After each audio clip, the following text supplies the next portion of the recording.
अध्याय 5 माया पंछी का समूह। तुम्हारी माँ? सीरियस ने कहा। हाँ, वो बूढ़ी औरत मेरी माँ है। हम 1 महीने से उनकी तस्वीर उतारने की कोशिश कर रहे हैं, लेकिन लगता है कि उन्होंने कैनवास के पिछले हिस्से को स्थायी समूह से चिपका रखा है। चलो, उन लोगों के दोबारा जागने से पहले जल्दी से निकलते हैं। लेकिन तुम्हारी माँ की तस्वीर यहाँ क्या कर रही है? हैरी ने हैरान होकर पूछा जब वे हॉल के दरवाजे से बाहर निकलकर पत्थर की संकरी सीढ़ियों पर नीचे उतरने लगे। बाकी लोग उनके पीछे थे। सीरियस ने कहा, क्या तुम्हें किसी ने बताया नहीं कि यह मकान मेरे माता पिता का है? ब्लैक खानदान का आखिरी वारिस होने के नाते अब यह मकान मेरा है।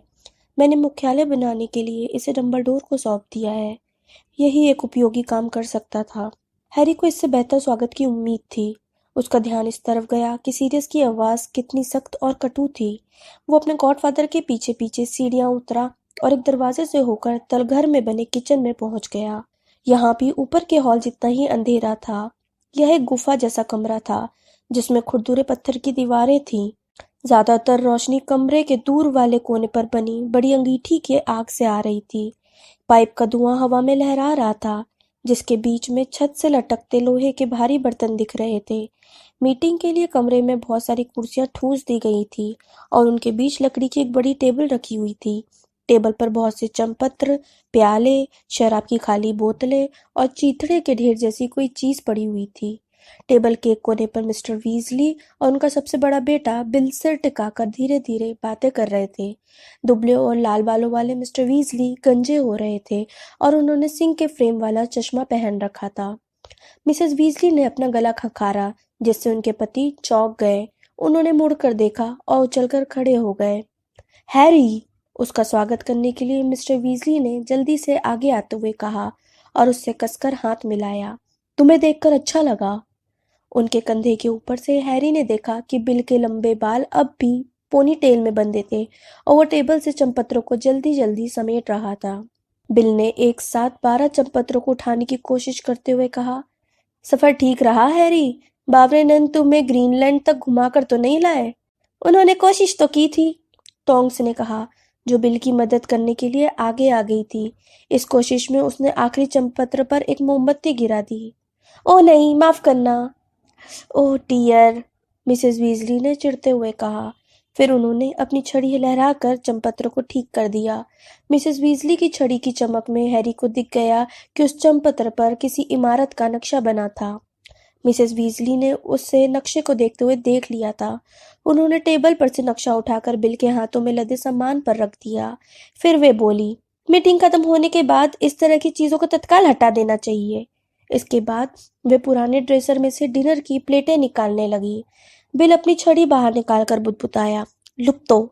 चमपत्र फौरन गायब हो गए। बैठ जाओ हैरी, सीरियस ने कहा। तुम बंडगस को तो जानते ही होगे, है ना? हैरी, जिसे चीथड़ों का ढेर समझ रहा था, उसने खर्राटा लिया और एक झटके से जाग गया। कि किसी ने मेरा नाम लिया? मंडगस नींद में बोला। मैं सीरियस की बात से सहमत हूँ। उसने एक बहुत मटमैला हाथ हवा में उठा दिया, जैसे वोट दे रहा हो। उसकी उनींदी आंखें ठीक से देख नहीं पा रही थी। जिनी हंस पड़ी। जब सभी टेबल के चारों तरफ बैठ गए तो सीरियस बोला, मंडगस, मीटिंग खत्म हो चुकी है। हैरी आ गया है। अच्छा? मंडगस ने अपने बिखरे बालों के बीच से हैरी को देखते हुए कहा। ओह हाँ, सचमुच आ गया है। तुम ठीक हो हैरी? हाँ, हैरी ने कहा। मंडगस ने हैरी को एकटक देखते समय अपनी जेब टटोली और उसमें से गंदा सा काला पाइप बाहर निकाला। उसने पाइप को मुंह में फंसाया, छड़ी से उसे सुलगाया और सांस खींची। कुछ ही सेकंड में वह हरे धुएं के बड़े बड़े बादलों में घिर गया। बादलों के बीच से वह बोला, माफी चाहता हूँ। मिसेस वीजली गुस्से में बोली, मंडगस, मैं तुम्हें आखिरी बार चेतावनी दे रही हूँ कि मेरे किचन में पाइप मत पिया करो, खासकर जब हम खाना खाने वाले हों। ओह, मंडगस ने कहा, ठीक है, माफ करना मॉली। जब मंडगस ने पाइप दोबारा जेब में रख लिया तो धुएं का बादल गायब हो गया, लेकिन इसके बाद भी जलते मोजों जैसी तीखी बदबू आती रही। और आधी रात से पहले डिनर चाहिए तो किसी को मेरी मदद करनी पड़ेगी, मिसेस वीजली ने सभी की तरफ देखते हुए कहा। नहीं हैरी, तुम नहीं, तुम जाओ, वही बैठे रहो। तुम काफी लंबा सफर करके आ रहे हो। टोंक्स ने उत्साह से आगे बढ़ते हुए कहा। मैं कौन सा काम करूं मॉली? मिसेस वीजली भयभीत दिखने लगी और झिझकते हुए बोली, ओह नहीं, तुम भी रहने दो टोंक्स, तुम्हें भी आराम की जरूरत है, तुमने आज काफी काम कर लिया है। नहीं नहीं, मैं ठीक हूँ, मैं मदद करना चाहती हूँ, टोंक्स ने उत्साह से कहा और ड्रेसर की तरफ बढ़ते समय रास्ते की एक कुर्सी गिरा दी। जिनी ड्रेसर से छुरी कांटे निकाल रही थी। कुछ ही समय में मिस्टर वीजली की निगरानी में भारी भरकम चाकू अपने आप मीट और सब्जी काटने लगे।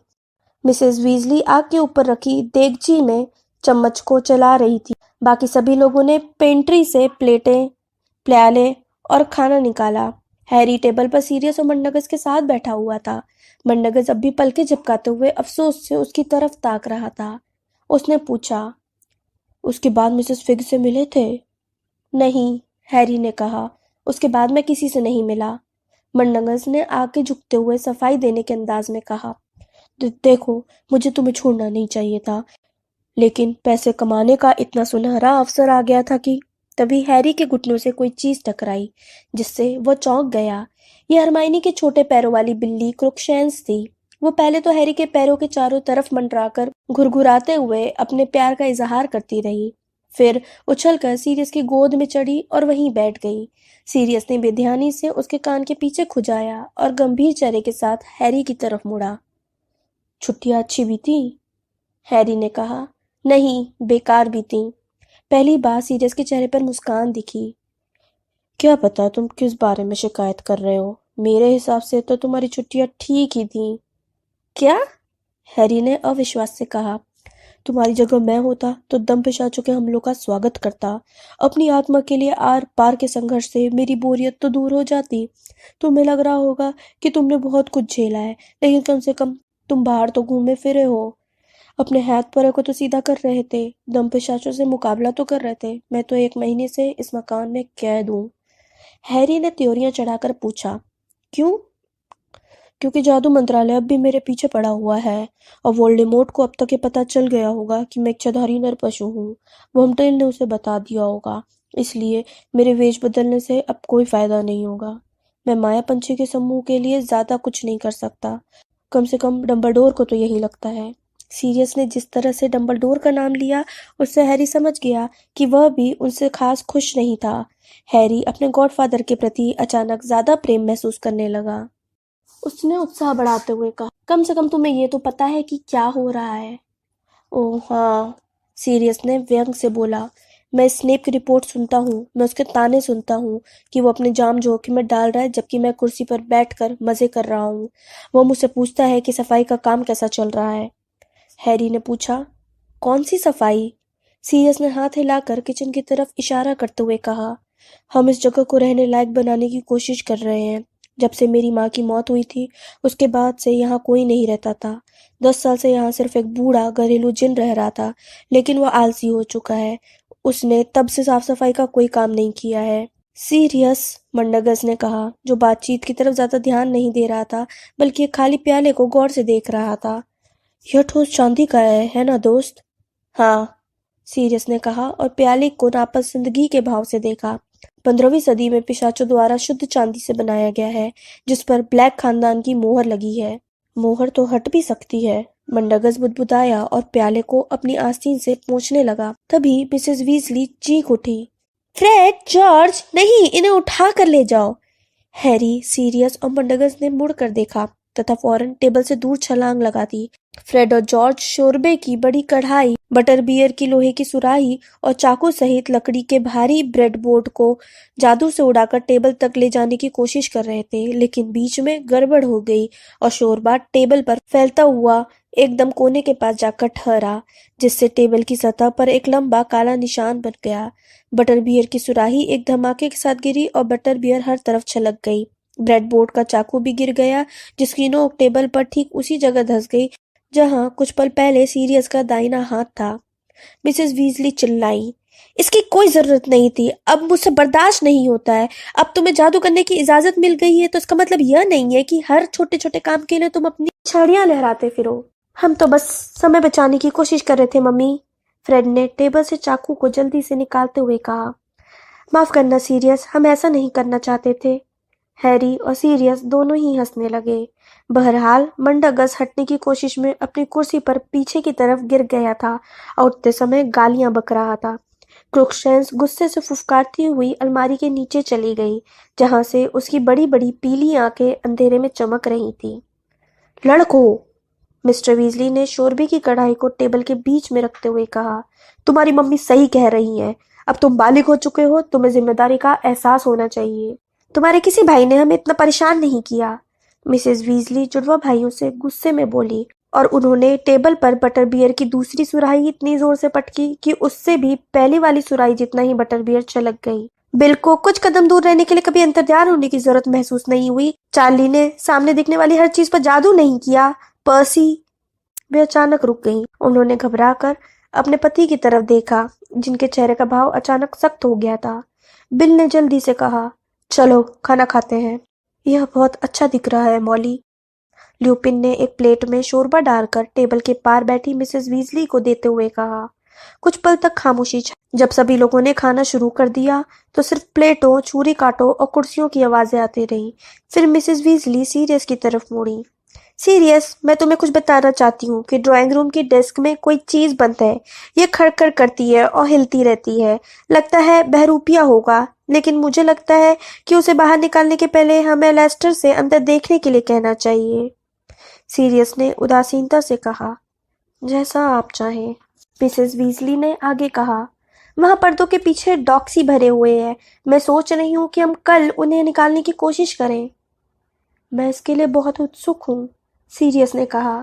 हैरी को उसकी आवाज में व्यंग का पुट सुनाई दे रहा था, लेकिन बाकी किसी को सुनाई नहीं दिया।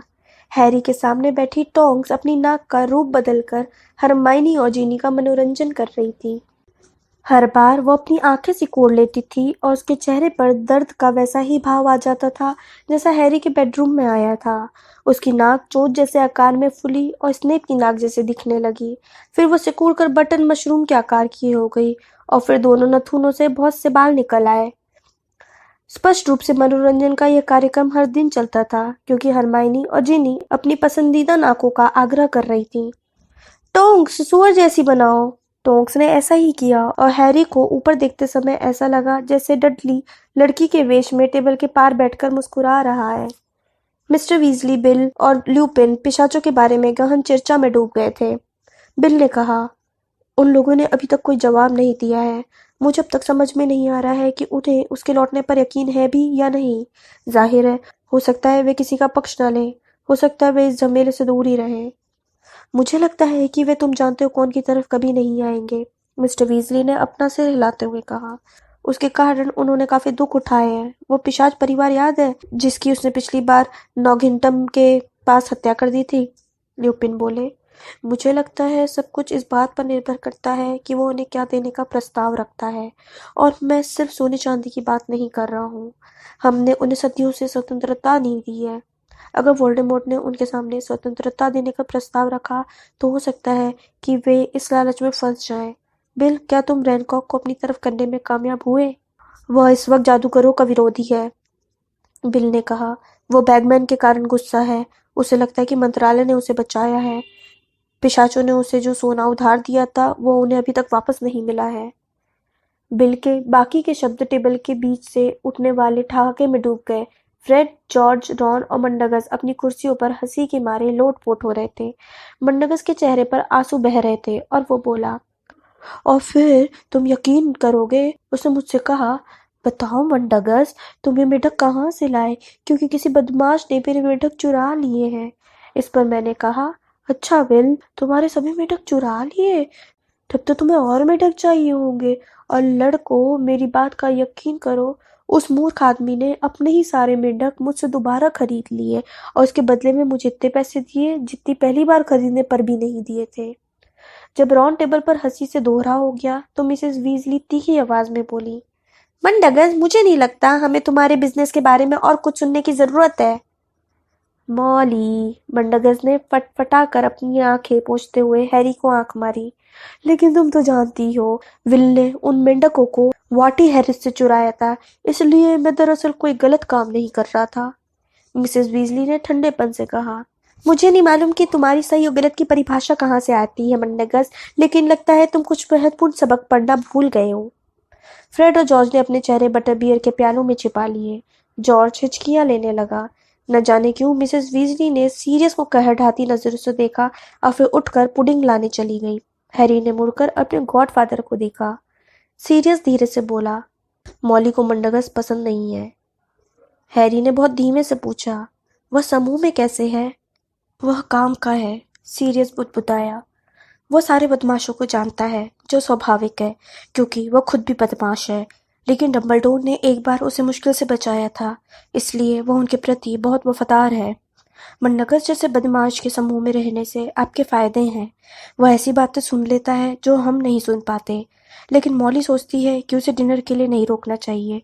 उसने तुम्हारी निगरानी में लापरवाही की थी और इस बात के लिए मॉली ने उसे अब तक माफ नहीं किया है।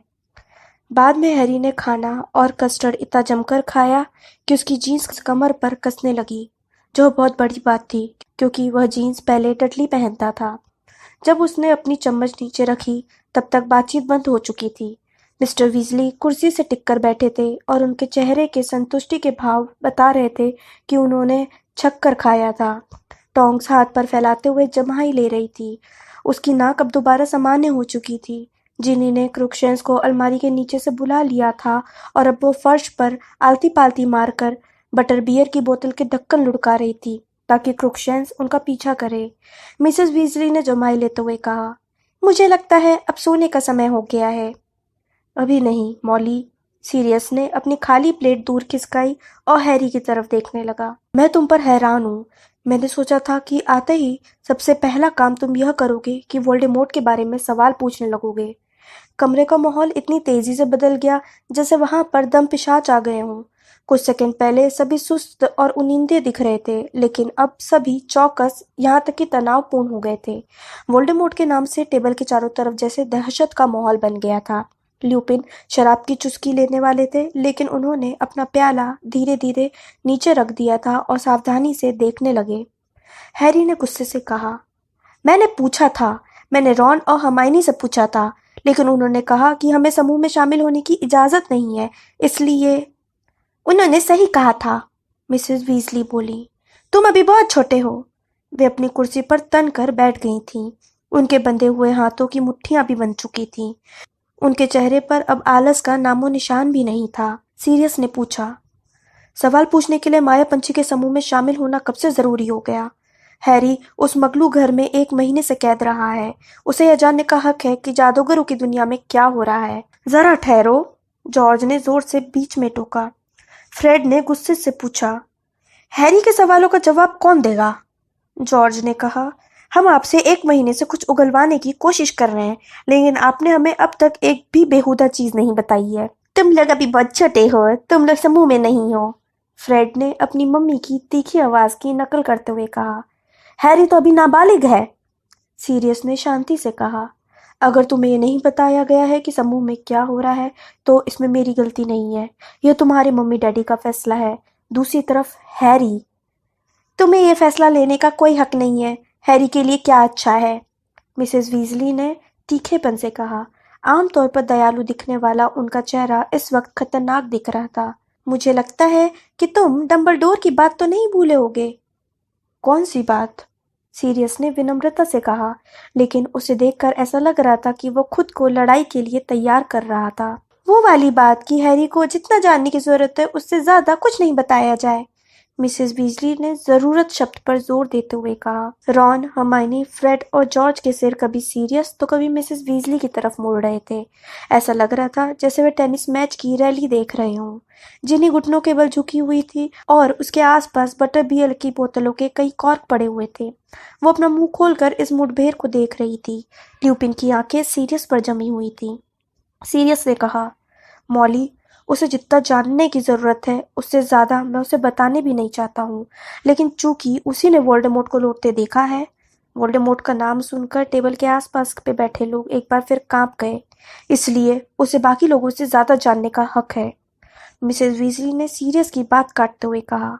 वह माया पंछी के समूह का सदस्य नहीं है, वह सिर्फ 15 साल का है और वह समूह के ज्यादातर लोगों के बराबर बहादुरी दिखा चुका है, सीरियस ने कहा। और उसने कई लोगों से तो ज्यादा बहादुरी दिखाई है। कोई भी उसकी बहादुरी से इनकार नहीं कर रहा है, मिसेस वीजली ने कहा। अब उनकी आवाज ऊंची हो गई थी और उनकी मुट्ठियां कुर्सी के हत्थों पर कांपने लगी थी। लेकिन वह बच्चा नहीं है, सीरियस ने अधीरता से कहा। वो बालिग भी नहीं है, मिसेस वीजली ने कहा और उनके गाल लाल होने लगे। सीरियस, वो जेम्स नहीं है, सीरियस ने ठंडे लहजे में कहा।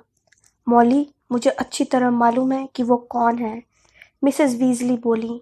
मुझे नहीं लगता कि तुम्हें मालूम है। जब तुम उसके बारे में बात करते हो तो कई बार ऐसा लगता है जैसे तुम यह समझ रहे हो कि तुम्हें अपना सबसे अच्छा दोस्त वापस मिल गया है, हैरी ने कहा। तो इसमें गलत क्या है? हैरी, इसमें गलत यह है कि तुम्हारी शक्ल भले ही जेम्स जैसी हो, लेकिन तुम जेम्स नहीं हो, मिसेस बीजली ने कहा और उनकी आंखें अब भी सीरियस पर गड़ी हुई थी। तुम अब भी स्कूल में ही पढ़ते हो और तुम्हारे लिए जिम्मेदार वयस्कों को ये बात नहीं भूलनी चाहिए। इसका मतलब यह है कि मैं गैर जिम्मेदार गॉडफादर हूँ, सीरियस ने तेज आवाज में कहा। इसका मतलब यह है सीरियस कि तुम जल्दबाजी में काम करने के लिए मशहूर हो, इसलिए तो डंबलडोर तुम्हें बार बार घर के अंदर रहने को याद दिलाते हैं। और सीरियस ने जोर से कहा, बेहतर होगा कि आप इस मामले में डंबलडोर को दूर ही रखें। आर्थर, मिसेस वीजली अपने पति की तरफ मुड़ते हुए बोली। आर्थर, मेरी मदद करो। मिस्टर वीजली तत्काल कुछ नहीं बोले। उन्होंने अपना चश्मा उतारकर धीरे से दुशाले से साफ किया, लेकिन अपनी पत्नी की तरफ नहीं देखा। चश्मे को सावधानी से अपनी नाक पर चढ़ाने के बाद ही उन्होंने जवाब दिया, मॉली, डंबलडोर भी जानते हैं कि अब स्थिति बदल गई है। वे मानते हैं कि चूंकि अब हैरी मुख्यालय में रहने वाला है, इसलिए उसे कुछ हद तक सारी जानकारी दे देनी चाहिए। हाँ, लेकिन इसका मतलब यह तो नहीं है कि वो जो भी सवाल पूछेगा उसका जवाब देना जरूरी है। व्यक्तिगत रूप से, ल्यूपिन ने आखिरकार सीरियस से नजरें हटाकर धीमे से कहा। मिसेस बीजली इस आशा में उनकी तरफ मुड़ी कि आखिरकार अब उन्हें एक समर्थक मिल गया है। मुझे लगता है कि हैरी को सच्चाई बता देनी चाहिए। सारी सच्चाई नहीं मॉली, बल्कि मोटी मोटी बातें। यह अच्छा रहेगा कि वह दूसरों की गलत और गड़बड़ जानकारी के बजाय हमसे सच्चाई जान ले। हैरी समझ गया कि कम से कम ल्यूपिन तो यह बात जानते थे कि कुछ विस्तारित कान मिसेस वीजली की पकड़ में नहीं आए थे। अच्छी बात है, मिसेस वीजली ने गहरी सांस लेते हुए इस उम्मीद में चारों तरफ देखा कि कोई तो उनकी हाँ में हाँ मिलाएगा, लेकिन जब किसी ने भी ऐसा नहीं किया तो वे आगे बोली। अच्छी बात है, मैं देख रही हूँ कि मेरी बात से कोई सहमत नहीं है। मैं तो बस इतना ही कहना चाहती हूँ, डंबलडोर के पास कोई तो कारण होगा जो वे हैरी को ज्यादा कुछ नहीं बताना चाहते होंगे। मैं तो हैरी का भला चाहती हूँ। वो तुम्हारा बेटा नहीं है, सीरियस ने धीरे से कहा। वह बेटे जैसा ही है, मिसेस वीजली ने आक्रोश से कहा। उसके पास और कौन है? उसके पास मैं हूँ। हाँ, मिसेस वीजली ने अपना होठ सिकोड़कर कहा। दिक्कत यह है कि जब तुम अजगबान में कैद थे तो उसकी देखभाल करना तुम्हारे लिए मुश्किल था, है ना? सीरियस अपनी कुर्सी से उठने लगा। मॉली, इस टेबल पर सिर्फ तुम ही नहीं हो जिसे हैरी की चिंता है, ल्यूपिन ने तीखी आवाज में कहा। सीरियस, बैठ जाओ। मिसेस वीजली का निचला होंठ कांपने लगा। सीरियस धीरे से अपनी कुर्सी में दोबारा धंस गया। उसका चेहरा सफेद हो गया था। मुझे लगता है कि इस बारे में हैरी की राय जान लेना चाहिए, ल्यूपिन ने कहा। वो इतना बड़ा हो चुका है कि वो अपने निर्णय खुद ले सके। हैरी ने तपाक से कहा, मैं जानना चाहता हूँ कि क्या हो रहा है। उसने मिसेस वीजली की तरफ नहीं देखा। उनकी यह बात उसके दिल को छू गई थी कि वे उसे अपने बेटे जैसा मानती थी, लेकिन वह उनके अति संरक्षणवादी तरीके से बेचैन हो उठा। सीरियस ने सही कहा था, वह अब बच्चा नहीं है, मिसेस वीजली ने टूटती आवाज में कहा। बहुत बढ़िया, जिनी, रॉन, हर्माइनी, फ्रेड, जॉर्ज, मैं चाहती हूँ तुम लोग इस किचन से बाहर चले जाओ, अभी। तत्काल कोहराम मच गया। फ्रेड और जॉर्ज एक साथ चिल्लाए, हम बालिग हैं। रॉन चिल्लाया, अगर हैरी सुन सकता है तो मैं क्यों नहीं?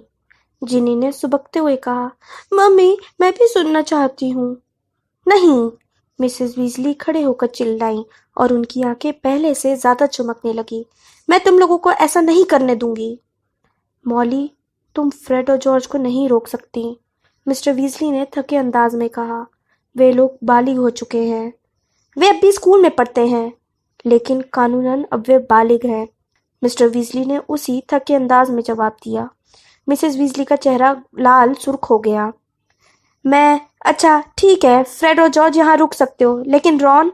हैरी वैसे भी मुझे और हरमाइनी को सारी बात बता देगा, रॉन ने जोश से कहा। है ना, है ना हैरी, उसने हैरी की तरफ अनिश्चितता से देखते हुए कहा। एक पल के लिए तो हैरी के मन में आया कि वह रॉन से कह दे कि वह उसे एक शब्द भी नहीं बताएगा और उसे भी उसी तरह अंधेरे में रखेगा जैसा उसने हैरी के साथ किया था, लेकिन रॉन से नजरें मिलाते ही उसके मन से यह दुष्ट भाव गायब हो गया। हैरी ने कहा, और क्या, मैं तुम्हें सब कुछ बता दूंगा। रॉन और हरमाइनी के चेहरे खिल उठे। अच्छी बात है, मिसेस वीजली चिल्लाई। ठीक है, जिनी तुम तो अपने बिस्तर पर चलो। जिनी शांति से नहीं गई। सीढ़ियां चढ़ते समय वो गुस्से से भन्नाती रही और अपनी माँ पर भड़ास निकालती रही। जब वो हॉल में पहुंची तो मिसेस ब्लैक की कान फोड़ू चीखों ने कोलाहल बढ़ा दिया। शांति कायम करने के लिए ल्यूपिन जल्दी से उस तस्वीर के पास गए। जब वो लौटकर किचन का दरवाजा बंद करके अपनी कुर्सी पर बैठ गए तब सीरियस बोला, ठीक है हैरी, तुम क्या जानना चाहते हो। हैरी ने एक गहरी सांस ली और वह सवाल पूछा जो उसके दिमाग में 1 महीने से कुलबुला रहा था। वोल्डेमॉर्ट कहाँ है, उसने पूछा और नाम को सुनकर सबके कांपने और चौंकने को नजरअंदाज कर दिया।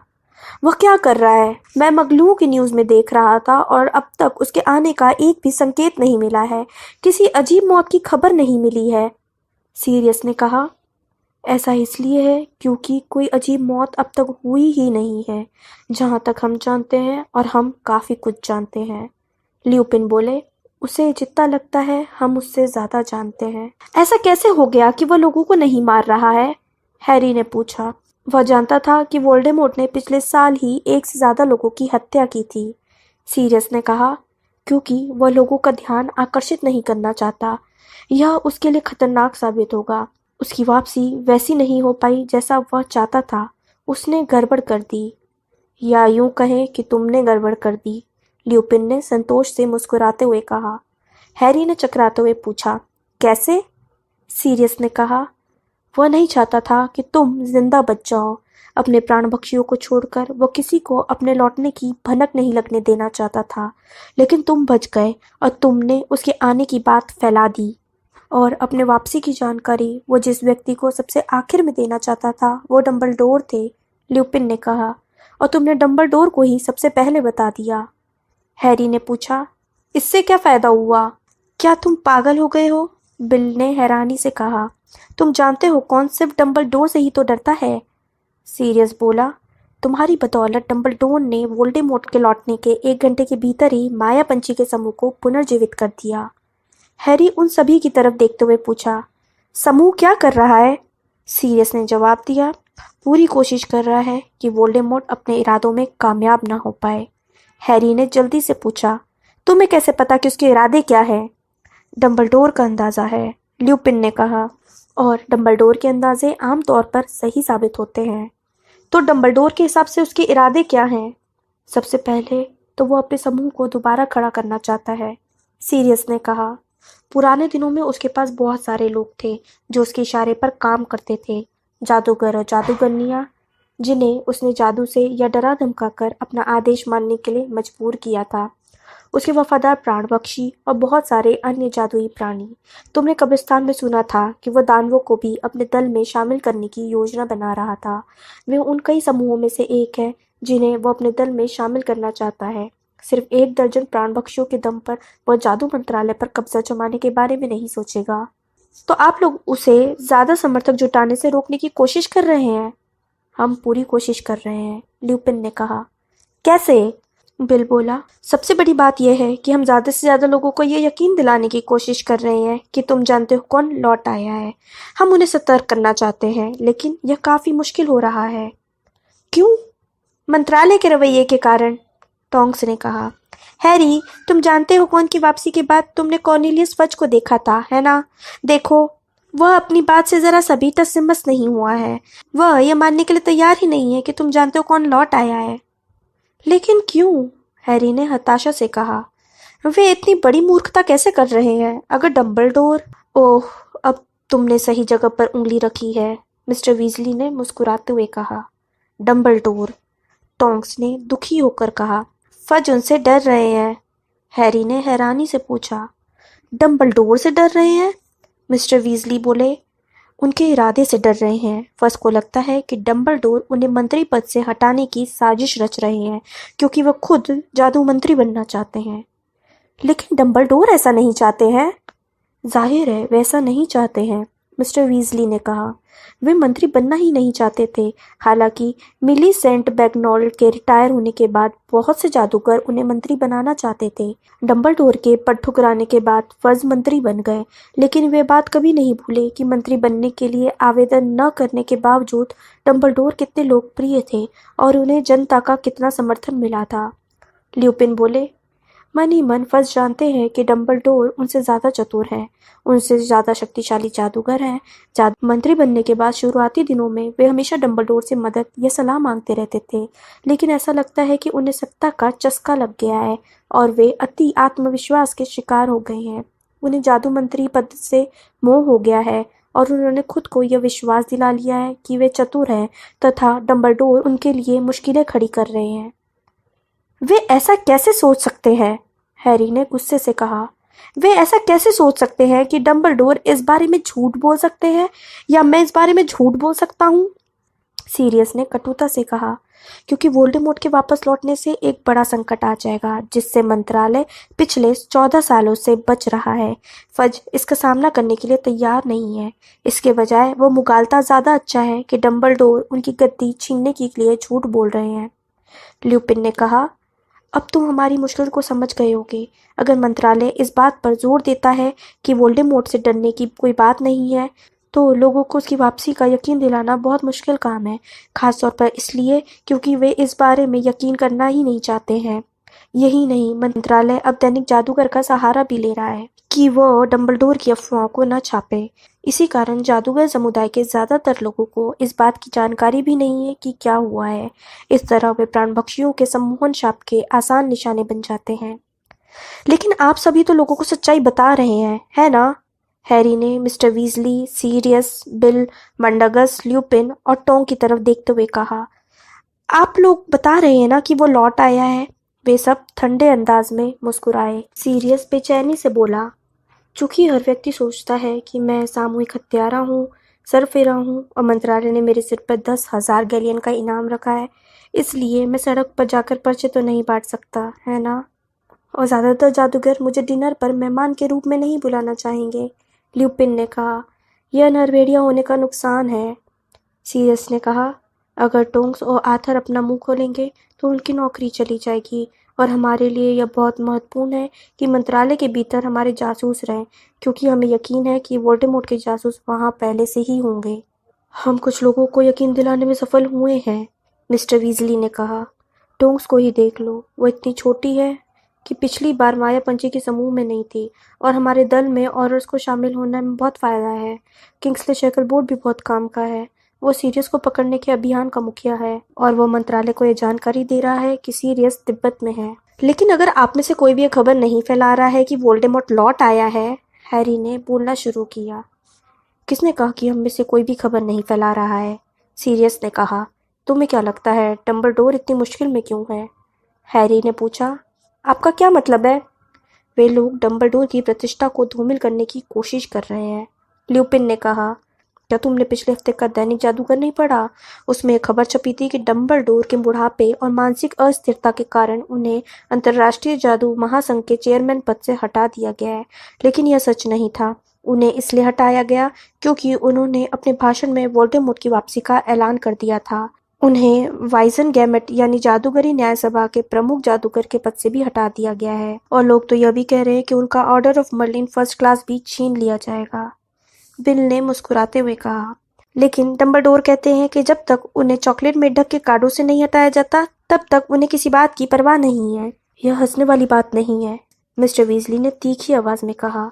अगर वे इसी तरह मंत्रालय की अवहेलना करते रहे तो उन्हें अज़्काबान भी भेजा जा सकता है, और हम कभी नहीं चाहेंगे कि उन्हें कैद कर लिया जाए। जब तक तुम जानते हो कौन को ये पता है कि डंबलडोर है और उसके इरादों को भांप सकते हैं, तब तक वह सावधानी से कदम उठाएगा। लेकिन अगर डंबलडोर रास्ते से हट जाते हैं तो फिर तुम जानते हो कौन के सामने खाली मैदान होगा, हैरी ने हताशा में पूछा। लेकिन अगर वोल्डेमॉर्ट जादूगरों को प्राणभक्षी बनाने की कोशिश कर रहा है तो सबको उसके लौटने का पता चल जाएगा, है ना? हैरी, वोल्डेमॉर्ट लोगों के घर जाकर उनके दरवाजे नहीं खटखटाता है, सीरियस ने कहा। उसके पास कई चालें तथा मंत्र हैं और वो लोगों को ब्लैकमेल करता है। वो छिप कर काम करने में माहिर है। चाहे जो हो, समर्थक जुटाना तो सिर्फ एक काम है जिसमें उसकी दिलचस्पी है। उसकी दूसरी योजनाएं भी हैं, ऐसी योजनाएं जिन पर वह चुपचाप अमल कर सकता है, और इस वक्त वह उन्हीं पर अपना ध्यान केंद्रित कर रहा है। हैरी ने जल्दी से पूछा, समर्थक जुटाने के अलावा उसकी क्या योजना है? उसे दिख गया था कि सीरियस ने जवाब देने के पहले ल्यूपिन की तरफ देखा।